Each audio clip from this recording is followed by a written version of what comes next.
Hello, সব ভালো আছিস তো? এক্সাম কেমন হলো সব? কেমন সব লিখেছিস? ঠিকঠাক হয়েছিল সব? সব করতে পেরেছিস সবাই?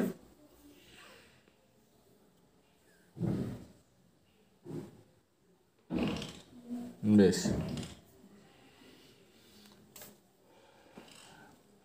আজকের ক্লাসে আছে ওই মিসলেনিয়াস প্রবলেম।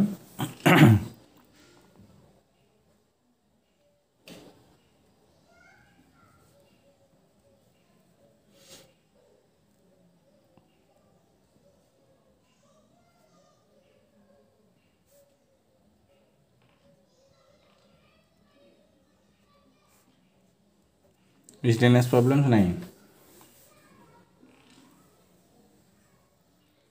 ঠিক আছে। চলো আমরা প্রথমেই অঙ্কে যাই। 1 নম্বর অঙ্কে আছে 1 মাইল সমান ড্যাশ ফিট। 1 মাইল সমান কত গজ জানো? প্রথমে দেখবে 1 মাইল সমান হচ্ছে 1760 ইয়ার্ডস। 1760 ইয়ার্ডস। আর 1 ইয়ার্ড সমান 3 ফিট।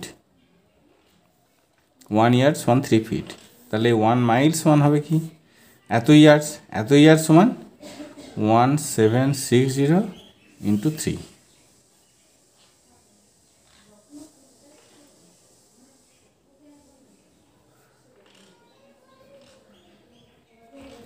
এটা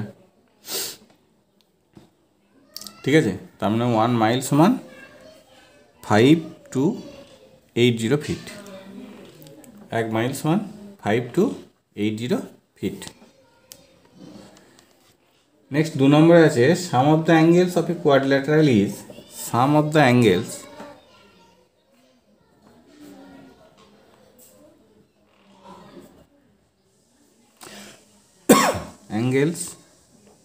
of a quadrilateral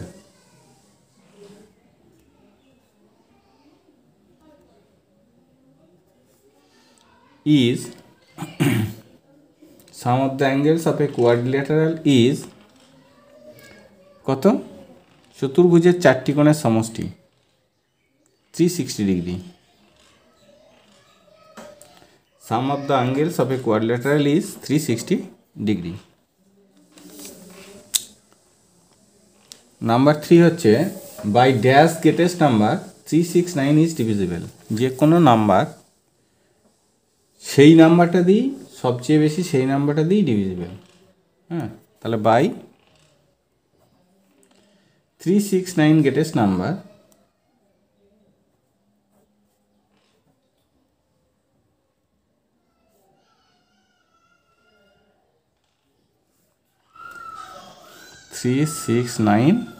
is divisible।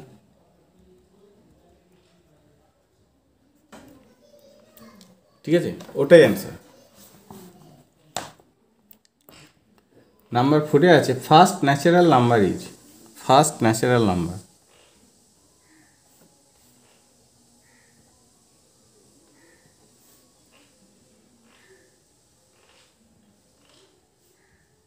First natural number কত? ফার্স্ট হোল নাম্বার হচ্ছে 0, কিন্তু ফার্স্ট ন্যাচারাল নাম্বার হচ্ছে 1।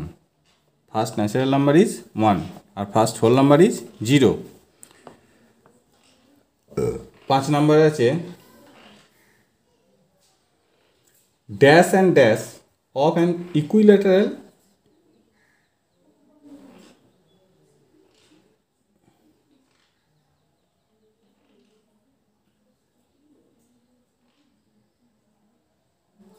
triangle is equal।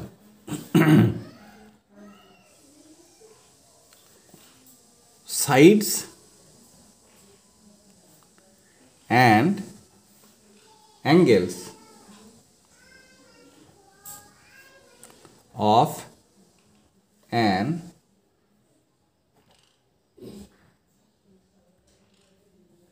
equilateral triangle is equal. Sides and angles of an equilateral triangle are equal. ঠিক আছে, মানে equilateral ট্রায়াঙ্গেলের সব সাইডগুলোই equal আর সব অ্যাঙ্গেলগুলোই equal.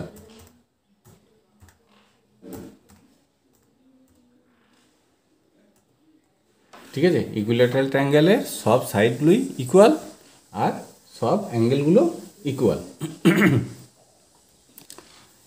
এটা নাম্বার 6-এ আছে, largest side of a right angle isosceles triangle is largest side of an equilateral isosceles triangle. Sides largest side of a right angle isosceles triangle. Right angle মানে সমকোণী, right angle মানে হচ্ছে সমকোণী ত্রিভুজ, আর আইসোসেলেস মানে হচ্ছে টু সাইডস আর ইকুয়াল। এদের মধ্যে যে লার্জেস্ট সাইড সেটাকে কি বলে? ঠিক আছে, তো আমরা জানি যে কোনো রাইট অ্যাঙ্গেল ট্রায়াঙ্গেলের লার্জেস্ট সাইড হচ্ছে তার হাইপোটেনিউস। যে কোনো রাইট অ্যাঙ্গেল ট্রায়াঙ্গেলের তার লার্জেস্ট সাইড হচ্ছে হাইপোটেনিউস। কি বললাম? যে কোনো রাইট অ্যাঙ্গেল ট্রায়াঙ্গেলের সবচেয়ে বড় সাইড হচ্ছে হাইপোটেনিউস। তাহলে লার্জেস্ট সাইড সে ইকুইল্যাটারালি হোক, আইসোসেলেসই হোক, আর যাই হোক,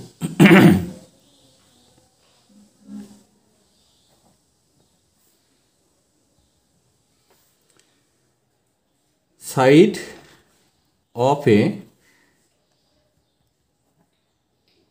right angle isosceles triangle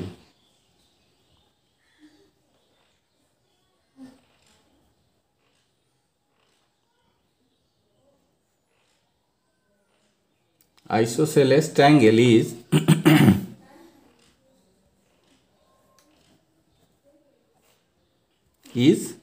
hypotenuse.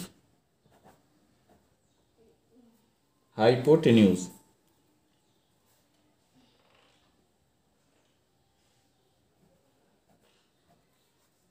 কি বললাম? Largest side of a right angle isosceles triangle is hypotenuse. Hypotenuse বাংলায় বলা হয় অতিভুজ, মানে opposite side of right angle, opposite side of right angle, এটাকে বলা হয় হাইপোটেনিউস। ঠিক আছে, তাহলে largest side of a right angle isosceles triangle is hypotenuse. এটা হলো নাম্বার 6। এবার নাম্বার 7। নাম্বার 7 আছে, number of equal angles of an isosceles triangle is, number of equal angles of an isosceles triangle is number of equal angles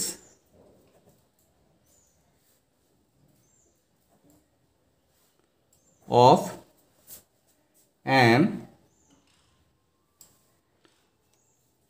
isosceles triangle is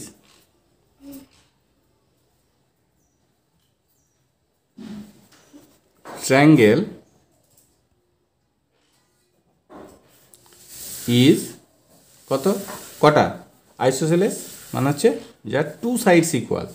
তাহলে two number of equal angles, two sides equal হলেই তার দুটো অ্যাঙ্গেলও equal হবে। যে side দুটো angle equal তার opposite অ্যাঙ্গেলগুলো ইকুয়াল হবে। যে সাইডগুলো ইকুয়াল তার অপোজিট অ্যাঙ্গেলগুলো ইকুয়াল হবে। তাই টু সাইড ইকুয়াল, তাই টু অ্যাঙ্গেলস আর ইকুয়াল। ঠিক আছে, রাইট তাহলে number of equal angles of an isosceles triangle is 2। এটা হচ্ছে 7। এবার দেখো number 8, number of edge of a triangular prism, number of edge of a triangular prism is number of edge, number of edge of A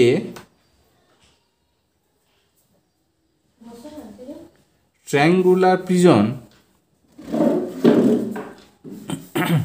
is dash, number of edge of a triangular prism is, triangular প্রিজমের age হচ্ছে তিনটে, তিনটে ছটা, তিনটে নটা, 9। Number of edge of a triangular prism is 9।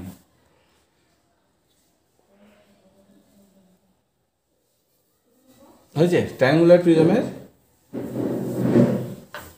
Age হচ্ছে 9। Number 9 হচ্ছে number of points in line, number of points in a line,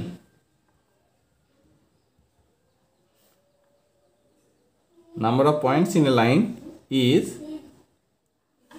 number of points in a line is infinite। একটা লাইনে কতগুলো পয়েন্ট আছে সেটা কোনো অনির্দিষ্ট, মানে লাইনের তো এন্ডস নাই, endless. So point B endless, তাহলে ইনফাইনাইট মানে অনির্দিষ্ট বা আনকাউন্টেবল, অনির্দিষ্ট বা আনকাউন্টেবল, কোনো নির্দিষ্ট পয়েন্ট নেই, অসংখ্য যাকে বলে। ওকে, তাহলে এটাই গেল 9 নম্বর। এবার দেখো 10 নম্বরে কী আছে। 10 নম্বর, নাম্বার 10 আছে, a man earns in 3 months what he spends in 4 months। A man earns in 3 months what he spends in 4 months. If his yearly saving is rupees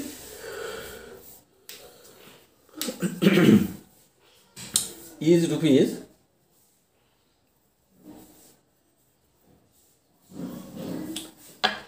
if his yearly saving is rupees 1,50,000, find his monthly income. If his yearly saving is rupees 1,50,000, find his monthly income. তাহলে আমাদের এখানে কি বলেছে ভালো করে দেখো, a man earns in 3 months what he spends in 4 months। A man earns in 3 months what he spends in 4 months। If his yearly saving is rupees 1,50,000, find his monthly income. তো আমার দেখো ইনকাম বা spend কিছু দেওয়া নাই, আমার yearly saving দেওয়া আছে। তাহলে আমাকে প্রথমে করতে হবে 4 months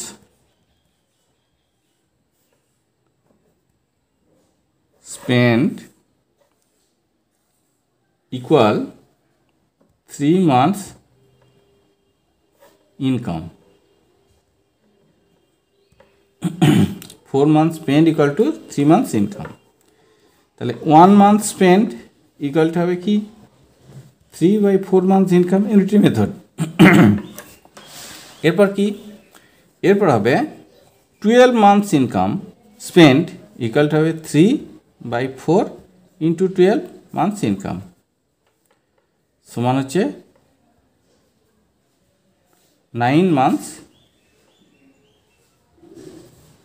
ইনকাম। এটা এইবার দেখো, তার মানে সে 12 মান্থসে স্পেন্ড করলো তার 9 মান্থসের ইনকামটা। 12 মান্থসে সে স্পেন্ড করছে তার 9 মান্থস ইনকাম। তাহলে বাকি যে মাসগুলো সে ইনকাম করলো সেই ইনকামটা তার হয়ে যাচ্ছে ওই ইয়ারের সেভিং। তাহলে therefore remaining 12 minus 9 equal to 3 months income is his yearly saving। 3 months income is his yearly saving। ঠিক আছে, এই গেল। তাহলে এই 3 months ইনকাম মানি হচ্ছে 1,50,000 রুপিস। এই 3 months ইনকাম মানি হচ্ছে 1,50,000। তাহলে therefore 3 months income is equal to 1,50,000। ঠিক আছে, তাহলে তার 1 months ইনকাম কী হবে, 1 months ইনকাম সমান হবে রুপিস 1,50,000 ডিভাইডেড বাই 3, তার মানে হচ্ছে 50,000 ডিভাইড করলে এটা হচ্ছে 50,000। এটা হচ্ছে তার মান্থলি ইনকাম। তাহলে তাকে বলেছে কি ফাইন্ড হিজ মান্থলি ইনকাম, তাহলে therefore his monthly income is rupees 50,000। এটা হলো আমাদের অ্যান্সার। ঠিক আছে, তাহলে আমরা প্রথমে কি করলাম বলে দিয়েছে 4 months spend equal to 3 months income। সেখান থেকে আমি প্রথমে কি করলাম 12 months spend সমান কত মান্থসের ইনকাম সেটা বের করলাম। এখানে দেখা যাচ্ছে 12 months spend সমান হচ্ছে 9 months ইনকাম। তাহলে আর বাকি কমাস থাকছে সেই মাসের ইনকামটাই হচ্ছে তার ইয়ারলি সেভিং। তাহলে remaining 12 minus 9 equal to 3 months income is his yearly saving। তাহলে এই 3 months ইনকাম মানেই হচ্ছে 1,50,000, কারণ এটাই আমার ইয়ারলি সেভিং। তাহলে এখান থেকে আমি 1 month ইনকাম পেয়ে গেলাম। 1 month ইনকাম হচ্ছে 1,50,000 ডিভাইডেড বাই 3 সমান হচ্ছে 50,000 রুপিস। এটাই হচ্ছে তার monthly income. Therefore his monthly income is rupees 50,000। এটা অ্যান্সার। নেক্সট 11 নাম্বার 11 আছে what is the average of the numbers which are divisible by 5 but less than 50। What is the average of the numbers which are divisible by 5 but less than 50। Divisible by 5 but less than 50। Divisible by 5 যে number সেগুলো হচ্ছে 5, 10, 15, 20, 25, 30, 35, 40 আর 45। এগুলো হচ্ছে 5-এর থেকে 50 থেকে ছোট, এইগুলো হচ্ছে 50 থেকে লেস দেন 50। এই কোটা। এইবার এই কোটার আমাকে কি করতে হবে অ্যাভারেজ বের করতে হবে।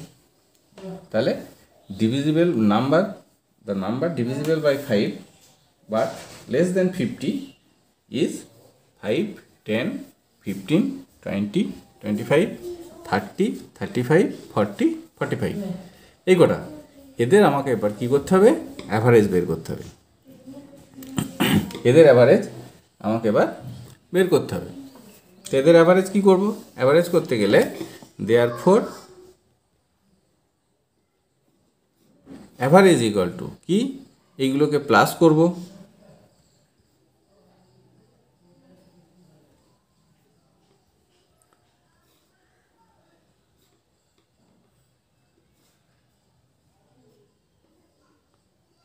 এটা হলো ডিভাইড। আমি এবার যতগুলো নাম্বার অ্যাড করছি কতগুলো নাম্বার অ্যাড করছি 1, 2, 3, 4, 5, 6, 7, 8, 9টা নাম্বার অ্যাড করলাম। তাহলে ডিভাইড 9। ঠিক আছে, এবার এগুলোকে আমাকে প্লাস করতে হবে।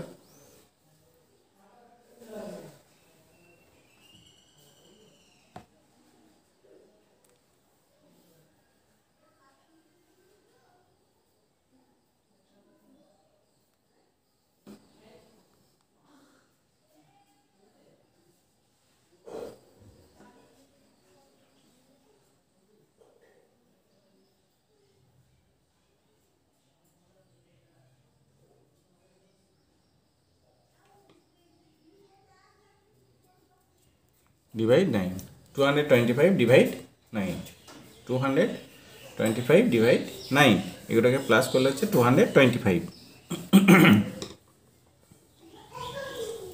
25 2,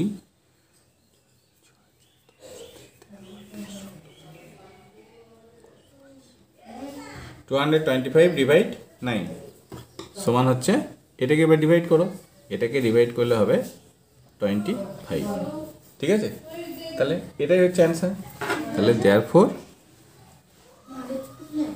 the average of the numbers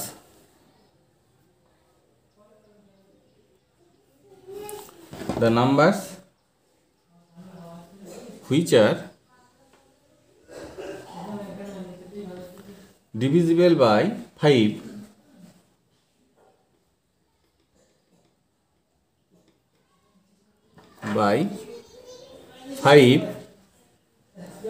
but less than 50 is 25. এটা হলো আমাদের অ্যান্সার। তাহলে কি বললাম, the average of the numbers which are divisible by 5 but less than 50 is 25। এটা গেল নাম্বার 11। এবার চলো আমরা নাম্বার 12-এ যাব। নাম্বার 12-এ কি আছে? নাম্বার 12-এ আছে average of 3 numbers are 154। Average of 3 numbers are 154। First number is twice of second and second number is twice of third. What is the numbers? বলেছে average of 3 numbers are 154। Average দেওয়া আছে, তাহলে আমাকে প্রথমেই কি করতে হবে, সেটাকে সাম অফ দ্য নাম্বারস বের করতে হবে। সেখান থেকে আমাকে কি করতে হবে, সাম অফ দ্য নাম্বারস বের করতে হবে। তাহলে ওটা করে নিই। কি করব, therefore some of the numbers, sum of the numbers equal to 154 into 3। তিনটে নাম্বার, তাহলে 3 দিয়ে মাল্টিপ্লাই 462। এটা হলো সাম অফ দ্য নাম্বারস। এবার দেখো, বলেছে first number is twice of second. এবার বলেছে first number is twice of second and second number is twice of third। First number is twice of second, আবার second number is twice of third. তাহলে কোনটা সব থেকে ছোট, কোন নাম্বারটা সব থেকে ছোট? First number is twice of second and second number is twice of third. এই লাইনটা থেকে বুঝতে হবে যে কোনটা সব থেকে ছোট। তাহলে দেখো এখান থেকে আমরা কি বুঝছি, first number is twice of second and second number is twice of third. তার মানে এখানে আমরা সব থেকে বুঝতে পারছি সব থেকে ছোটো হচ্ছে থার্ড নাম্বারটা। তাহলে দেয়ারফর যেটা ছোট সেটা হচ্ছে 1 টাইম। তাহলে লিখবো therefore third number is 1 time. লিখবো লেটস থার্ড নাম্বার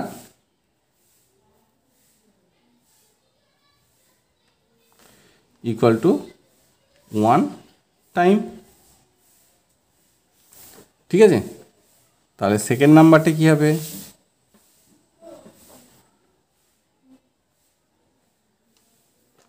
সেকেন্ড নাম্বারটা হবে টুয়াইস অফ থার্ড নাম্বার, তাহলে 2 টাইমস হলো। এবার ফার্স্ট নাম্বারটি কি হবে, দেখো ফার্স্ট নাম্বার ইকুয়াল টু হবে, ফার্স্ট নাম্বার বলেছে টুয়াইস অফ সেকেন্ড, তাহলে সেকেন্ড হচ্ছে 2 তার টুয়াইস, তার মানে 2 × 2 সমান হচ্ছে 4 টাইমস। ফার্স্ট নাম্বারটা হচ্ছে 4 টাইমস। এবার আমাদের এখানে দেখো সাম বের করেছিলাম, তাহলে এখানেও সাম বের করব। টোটাল সমান হবে 7 টাইমস। তাহলে এদের টোটালটা হচ্ছে 7 টাইমস। এবার দেখো এই 7 টাইমস মানেই হচ্ছে আমাদের ওই টোটালটা। তাহলে দেয়ারফর আমরা লিখতে পারি 7 টাইমস ইকুয়াল টু হচ্ছে 462। তাহলে দেয়ারফর 1 টাইম ইকুয়াল টু হবে 462 ডিভাইড 7। এটা ডিভাইড করলে এটা হয়, তাহলে এটা সমান হচ্ছে 66। তাহলে এটাই হবে আমাদের third number. Therefore third number equal two 66। এবার দেখো সেকেন্ড নাম্বার কি হবে,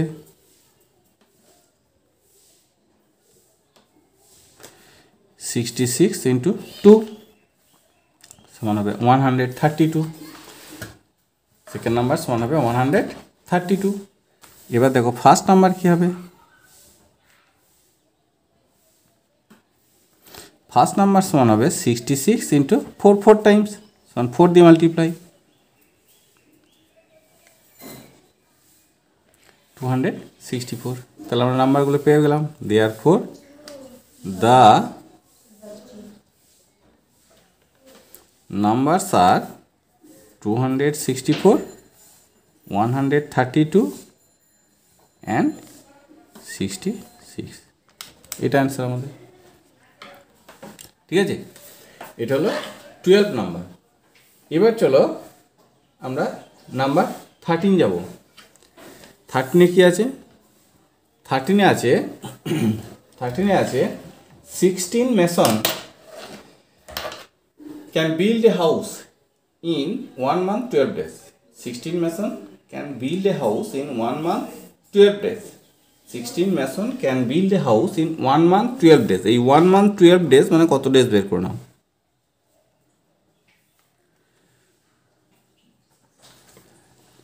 ইকুয়ালটা হবে 30 + 12 সমান 42 ডেজ। 1 month 12 days সমান হচ্ছে 42 ডেজ। এবার বলেছে কি, তাহলে 16 mason can build a house in 42 days। তাহলে in how many days 24 mason can build the house? In how many days 24 mason can build the house? এটা ইউনিটরি মেথড, ইউনিটরি মেথডের সাম। তাহলে কি লিখবো, 16 mason can build the house in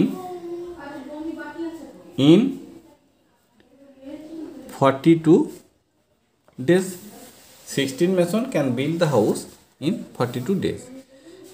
1 mason can build the house in time বেশি লাগবে 42 × 16 days। এবার কি, কত mason, 24 mason। 24 mason can build the house in 42 × 16 by 24 days। 42 × 16 by 24 days। 16 কেটে দাও, 8 দিয়ে কেটে দিচ্ছি, 8 2 = 16, 8 3 = 24। এটা কেটে দাও, 3 14 = 42 সমান হচ্ছে 14 2 = 28 days। 28 days। তাহলে এটা গেল। তাহলে কি লিখবো, in how many days 24 mason can build the house? তাহলে লিখবো therefore in 28 days, in 28 days 24 mason can build the house। এটা হলো আমাদের অ্যান্সার। এটা হচ্ছে 13। এবার যাব আমি 14। 14-এ কি আছে, there was a loss when a cycle is sold for ₹7,000। তাহলে কি বলেছে, there was a loss when a cycle is sold for ₹7,000 but it will be a profit which is twice of the previous loss if the cycle is sold for ₹8,200. What is the cost price of the cycle? তাহলে কি বলেছে, আর বলি, there was a loss when a cycle was sold for ₹7,000 but it will be a profit which is twice of the previous loss if the cycle is sold for ₹8,200. What is the cost price of the cycle? What is the cost price of the cycle? তাহলে দেখো এখানে লসটা কম, আমাকে প্রথমেই ধরে নিতে হবে let's loss equal to 1 time. Loss equal to হচ্ছে 1 টাইম। তাহলে প্রফিট কি হবে, প্রফিট সমান হবে 2 টাইমস। এবার এদেরকে সাম করো, টোটাল হচ্ছে 3 টাইমস। এইবার দেখো এই 3 টাইমস মানেই হচ্ছে এই যে সেলিং প্রাইস দুটো দেওয়া আছে এই দুটোর ডিফারেন্স। তাহলে দেয়ারফর 3 টাইমস ইকুয়াল টু হবে ₹8,200 মাইনাস ₹7,000 সমান হবে ₹1200। 3 টাইমস মানে হচ্ছে ₹1200। তাহলে 1 টাইম সমান কত? 1 টাইম সমান হবে ₹1200 ডিভাইড 3 সমান হচ্ছে ₹400। এটা হচ্ছে আমাদের কি লস। তাহলে দেয়ারফর লস ইকুয়াল টু হবে ₹400। এইবার এই লসটা কত টাকায় হয়েছিল? যখন 7,000 বিক্রি করছিলাম তখন আমাদের লস হচ্ছিল। তাহলে therefore cost price equal to হবে ₹7,000 প্লাস ₹400 সমান হবে ₹7,400। এটাই হচ্ছে আমাদের কস্ট প্রাইস। কারণ যখন ₹7,000 আমরা এটা সোল্ড করছিলাম তখন আমাদের লস হচ্ছিল 400। তাহলে এটা হচ্ছে আমাদের কস্ট প্রাইস। তাহলে অ্যান্সার লিখব therefore the cost price of the cycle is ₹7,400। এটা অ্যান্সার। ঠিক আছে, এই গেল নাম্বার 14। এরপরে আমরা যাব নাম্বার 15-এ। এবার যাব আমরা নাম্বার 15-এ। নাম্বার 15-এ কি আছে? নাম্বার 15-এ আছে sum of which 4 consecutive numbers আর 278। Sum of which 4 consecutive numbers are 278. Sum of which 4 consecutive numbers are 275. এটা আমরা আগে করেছিলাম।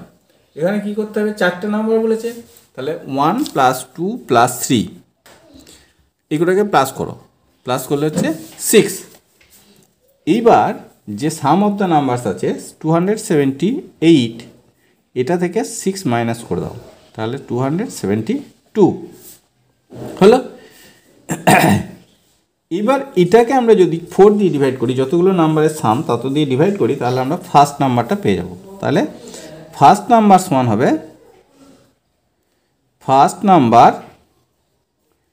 হবে 272 ডিভাইডেড বাই 4, এটা হবে 64।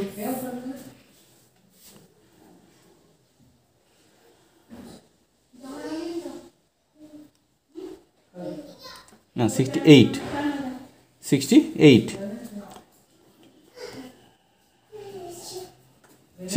তাহলে ফার্স্ট নাম্বার হচ্ছে 68।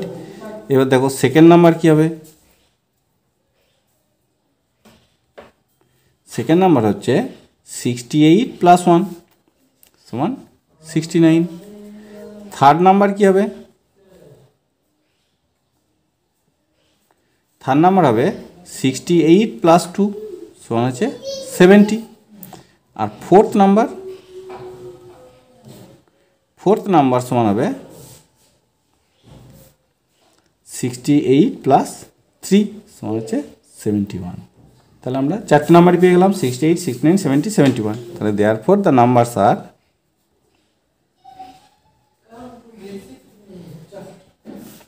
68, 69, 70 and 71। এই গেল আমাদের অ্যান্সার। এরপরে আছে 16-এ কি আছে? একটা সিম্পলিফাই আছে। দেখো এটা ইজি সিম্পলিফাই আছে। 11 minus third bracket 204 divide 12 -4 second bracket 100 -4 first bracket 70 -46 first bracket close, second bracket close, third bracket close. এবার আমাদের ফার্স্ট ব্র্যাকেটের কাজ আগে, তাহলে বাকিগুলো যেমন আছে তেমন থাকবে। Third bracket 204 divide 12 -4 second bracket 100 minus 4, এখানে এর হবে অফ অফ অফ, এটা মাইনাস করো, এটা 24, third bracket second bracket third bracket close. পরের line 11 minus third bracket 204 divide 12 minus 4, second bracket 100 minus, এই অফের কাজটা আগে হবে, এটা হবে 96, second bracket close third bracket close, সমান হলো 11 minus third bracket 204 divide 12 minus 4 of, এটা হবে 4, third bracket close. Next line 11 divide third bracket 204, এই ডিভাইডটা আমি করে দিতে পারি, ডিভাইডটা করিয়ে দিই, এই ডিভাইডটাও করে দেবো, এটা অফটাও করে দেবো, তাহলে এটা ডিভাইড করলে হবে 17 মাইনাস এটা হয়ে যাবে 16, 4 4 যা 16। এবার দেখো এটা ডিভাইড হয়ে গেল, 11 মাইনাস এটাকে মাইনাস করলে হয় 1, সমান হয়ে যাবে 10 হলো আমাদের অ্যান্সার। তাহলে সিম্পলিফায়ার অ্যান্সারটা হচ্ছে 10। ঠিক আছে, এই পর্যন্তই, আজকে এই পর্যন্তই ছিল। তোমরা এগুলো এতক্ষণ নিশ্চয়ই করেছো, এবার মিলিয়ে নেবে, যেগুলো ভুল হয়েছে ঠিক করে নেবে। ঠিক আছে, তো চলো আজকে এই পর্যন্তই, আবার নেক্সট ক্লাস।